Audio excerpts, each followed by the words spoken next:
And when I couldn't finish my chores, or if I let the water supply run low, my aunt would beat me with a flexible rod made specially for that purpose.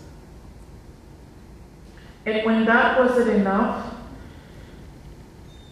she would send me out into the hot sun to kneel on a cheese grater, which she covers with large pieces of rock salt that will ground into my skin.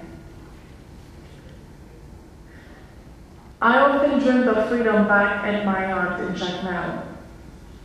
One of my many chores was to wash and fold laundry each day.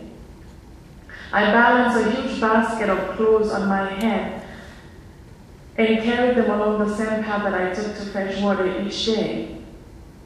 Though the basket was so heavy, it made my neck cramp, and it was my favorite part of the day. That was the only time I was away from the house, away from everyone. That was the only time I had to myself. I could think of my parents and grieve for them. A few of my teachers did notice something was wrong, and they tried to reach out, but I was too afraid to tell them the truth.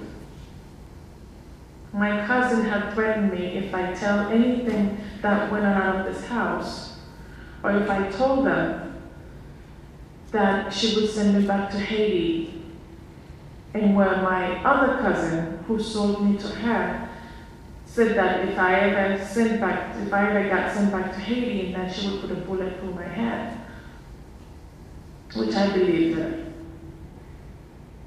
I stopped giving her my paycheck, and she started charging me rent, on top of all the chores and taking care of her children.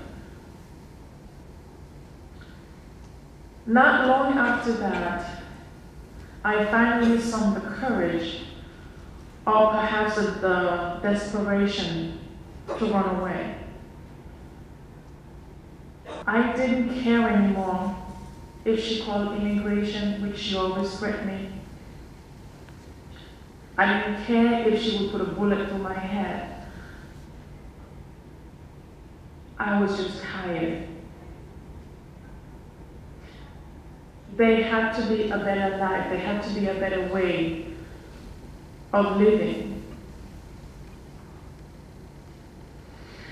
Those who aren't fortunate enough to get out. Unfortunately, they stay in that situation until they're old and gray.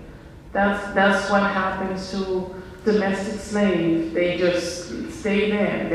Because they believe that there's nothing better out there. There's nowhere for them to go. This is it. This is a part of life. This is their destiny, and they just stay there. I've read, and I think this is true, but I'd like you to confirm this if you can, that there are more slaves in existence in the world today than there were at the height of the transatlantic slave trade. That is exactly true. Unfortunately, and it is so sad.